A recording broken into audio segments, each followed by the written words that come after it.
Listen to me. If someone is slowly falling out of love with you, they won't announce it with a dramatic goodbye. No.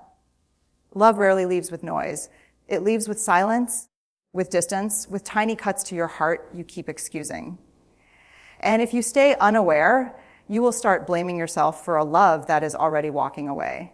Stay with me, because what I'm about to say may hurt, but it may also save your dignity, your clarity, and your future. Let me tell you the first thing they do when love begins to die. They stop being curious about your inner world. They used to ask how your day was and actually wait for the answer. They used to notice your moods, your energy, your tears hiding behind a smile. They used to care about what excited you, what scared you, what broke you open. And then one day, quietly, they stop leaning in. You start talking and they look at their phone. You share something vulnerable and they give you a flat OHM or a distracted nod. You tell them something important and they forget it the next day. And you feel this tiny sting in your chest that says, why do I feel invisible next to the person who once saw everything in me? That's not you being dramatic. That's your nervous system registering emotional abandonment. When someone loves you, they are emotionally invested in your inner life. When that love starts fading, curiosity dies first. They no longer want to know you deeply because deep connection requires effort and their heart is already pulling away. And here's the painful truth. You cannot make someone be curious about you again. You cannot beg someone to care. You can only notice the shift and choose yourself before they choose to leave. Let me tell you the second thing they do when love begins to fade. They stop choosing you when it actually costs them something. When someone loves you, you don't have to compete with their phone, their friends, their work, their hobbies, or their comfort. They make space for you. They rearrange things. They show up even when it's inconvenient, even when they're tired, even when life is heavy. But when love is dying, effort becomes optional. They cancel plans more often. They forget important moments.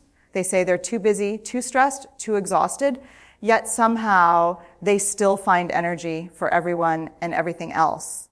You start feeling like you're always the flexible one, the understanding one, the one shrinking your needs to keep the peace.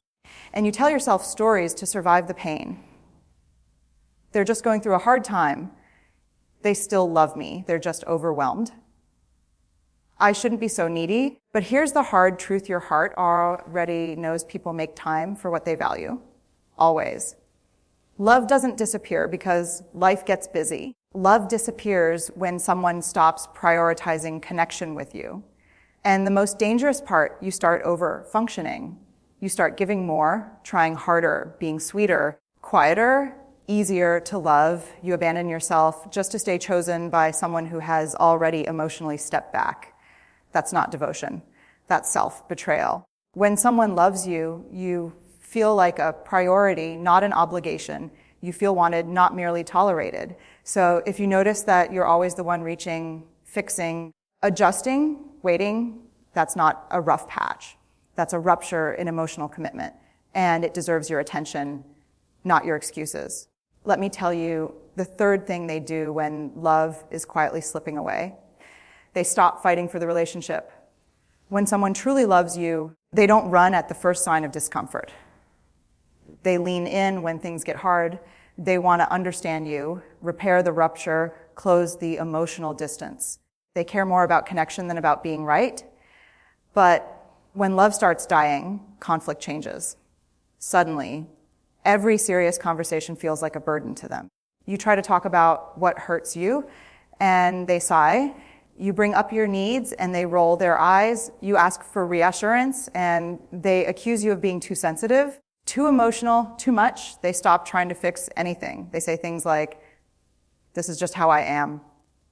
That's your issue, not mine. You're always creating problems." And slowly, painfully, you learn that your pain no longer matters to them. So you stop bringing things up. You start swallowing your feelings. You tell yourself, it's not worth the argument. But what you're really doing is shrinking your truth to protect a fragile connection that is already breaking. Here's what no one tells you When someone loves you, your pain becomes their concern. When someone is done loving you, your pain becomes an inconvenience. They would rather keep the peace than keep the intimacy. They would rather avoid discomfort than do the emotional labor of growing with you. And the most heartbreaking part, you start doing all the fighting alone. For the relationship, for closeness, for crumbs of care, love doesn't die in explosions. It dies when one person stops showing up emotionally. And if you are the only one trying to save what you both created, you are already grieving a relationship that hasn't officially ended yet. Let me tell you the fourth thing they do when love is almost gone. They stop touching you with tenderness. And I don't just mean sex. I mean the quiet, sacred touches that say, "You are still my home," the hand on your lower back when you walk into a room, the fingers brushing your hair out of your face, the instinctive pull toward you on the couch, the kiss that lingers for no reason at all. When someone loves you, their body still reaches for yours, even when they're tired, even when they're stressed, even when life feels heavy. But when love starts fading, their touch becomes rarer and mechanical. They pull away when you lean in. They stiffen when you hug them. They sleep facing the other side of the bed. They kiss you like it's a chore on a checklist. And you feel it immediately, that cold, hollow moment when you realize the warmth is gone. So you start craving their touch more. You lean in harder. You initiate more hugs, more kisses, more intimacy, hoping their body will remember what their heart is forgetting. But instead, you feel rejected again and again and again. And here's the brutal truth. The body doesn't lie. You can fake words. You can fake effort. You can fake staying. But you cannot fake embodied love. When someone no longer loves you, their nervous system stops recognizing you as a safe emotional home. So their body pulls away before their mouth ever says goodbye. And if you find yourself starving for affection from the one person who used to make you feel held, that's not just a dry spell. That's your heart noticing it's no longer being chosen. Let me tell you the fifth thing they do when love has quietly packed its bags. They stop including you in their future. When someone loves you, they naturally say, "we." They talk about trips you'll take together, holidays you'll spend together, plans you'll build together, a life that still has your name written all over it. But when love starts dying, their language changes. They say, "I don't know what I'm doing next year. I just need to focus on myself right now. We'll see what happens." And suddenly, you're no longer part of the picture. They make big decisions without telling you. They plan weekends without inviting you. They talk about moving, changing jobs, changing their life, and you hear about it like a stranger would. And you feel this quiet panic rise in your chest. Where do I fit anymore? Am I still their partner or just a placeholder? Here's the truth that will break your heart and set you free at the same time. When someone loves you, they instinctively build a future that includes you. When they no longer love you, they start preparing a future that doesn't. They may still sleep next to you. They may still say, "I love you." They may still stay out of habit, guilt, comfort, or fear of being alone. But emotionally, they are already practicing life without you. And the cruelest part, they don't always leave right away. They keep you in emotional limbo while they detach, while they grieve, while they get used to the idea of losing you. And you stay hopeful. You keep investing in someone who has already mentally checked out. So if you feel like you're no longer part of their tomorrow, it's because in their heart, they've already started saying goodbye. Let me tell you the sixth thing they do when love is no longer alive, but the relationship is still breathing. They start rewriting the story of your relationship. When someone loves you, they remember your history with tenderness. They remember the hard seasons you survived together, the sacrifices you both made, the moments you chose each other when it wasn't easy. But when love fades, something disturbing happens.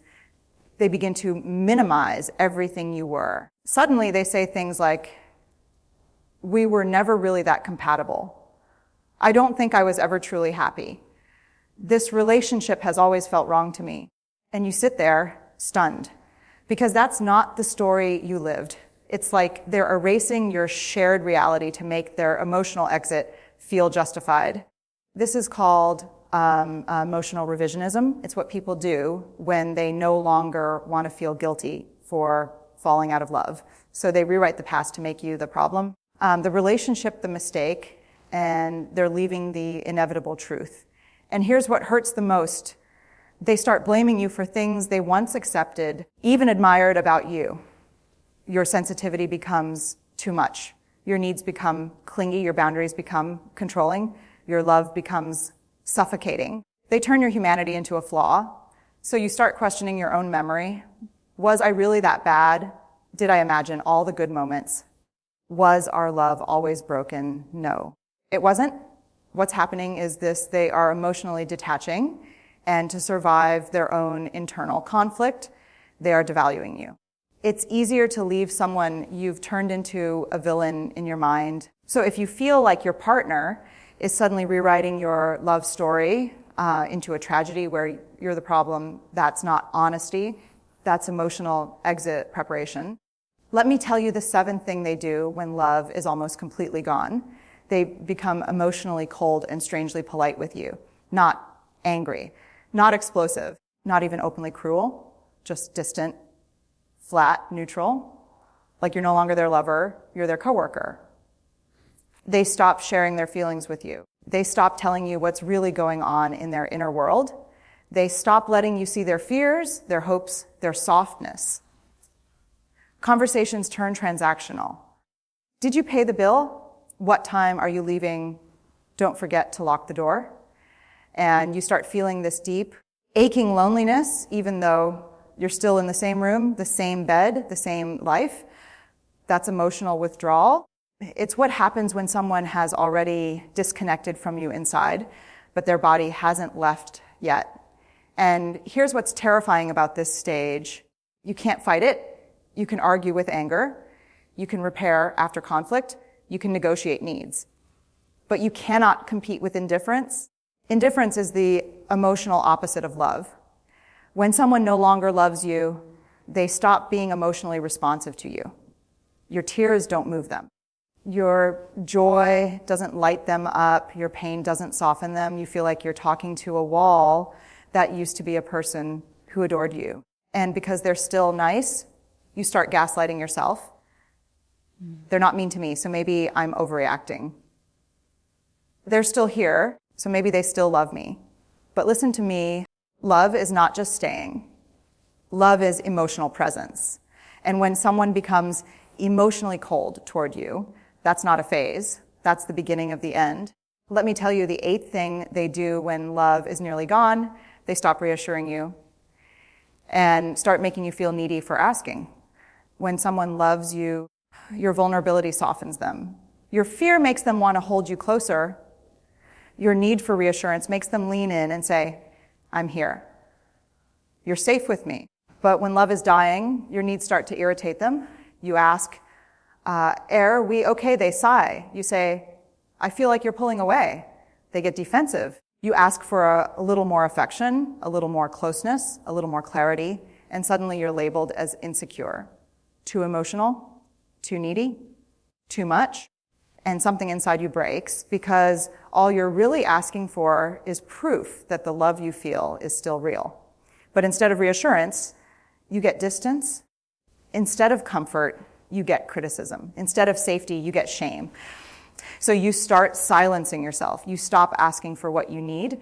You stop expressing your fear. You stop sharing your hurt, not because you healed, but because you learned your pain is no longer welcome there. Here's the truth that will make your chest ache. When someone loves you, they don't make you feel ashamed for needing love. Needing reassurance in a relationship is not weakness. It's attachment. It's bonding. It's human. But when someone no longer loves you, your needs feel like a burden to them, so they don't meet them. They minimize them. They mock them. They pathologize them. And if you feel like you're slowly disappearing just to keep someone from leaving you, that's not love. That's emotional abandonment in slow motion. Let me tell you the ninth thing they do when love has quietly slipped away. They stop celebrating you, your successes, your growth, your joy. When someone loves you, your happiness matters to them. They cheer for you. They notice when you glow. They feel proud when you achieve something big or small. Your victories light up their heart because they're tethered to yours. But when love is dying, your wins feel like threats. Your joy makes them uncomfortable. Your growth makes them distant. You get subtle signs, at first a shrug, when you share good news. A forced, that's nice, that falls flat. A glance that says, why are you so happy without me? And then the bigger things start. They forget milestones that used to matter. They minimize your accomplishments. They even dismiss your dreams, telling you they're unrealistic or selfish. And you start doubting yourself. Am I being too proud? Am I expecting too much? Am I wrong to be happy? Here's the hard truth your heart already knows. When someone loves you, your happiness doesn't threaten them. It excites them. It inspires them. It makes them want to be closer to you. When someone no longer loves you, your happiness feels like a mirror reflecting what they've lost, and they slowly pull away to avoid that discomfort. This is one of the cruelest stages because it makes you question your worth. You start dimming your light to avoid rejection, forgetting that love should never require you to shrink. If you notice this, it's not a temporary mood. It's a warning. The person you're with may be falling out of love, and it's not your job to fix that.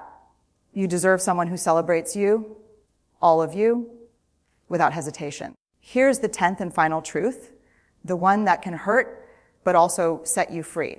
When someone no longer loves you, all of these things come together, the curiosity fades, the effort stops, the fight disappears, the touch goes cold, the future excludes you, the story rewrites, the emotional warmth vanishes, the reassurance is withheld, and your happiness no longer matters. And in that moment, you realize something crucial: love isn't always loud.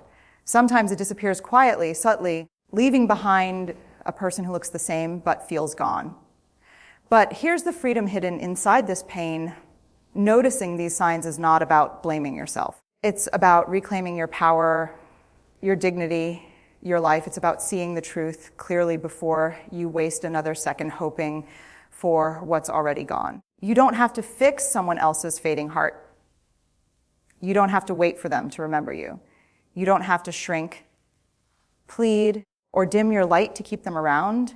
You can choose yourself. You can choose the love that feels full, alive, and mutual. You can grieve what's ending and still open your arms for what's truly meant for you. And most importantly, you can understand that when someone stops loving you, it's not a reflection of your worth. It's a reflection of where they are in their own journey. So let them go. Let them leave quietly if they must. And let yourself step boldly into a life where love is present, reciprocated, and alive. Because that is not just possible, it is waiting for you. This is your wake-up call, your permission, your liberation. Your heart is ready. It always has been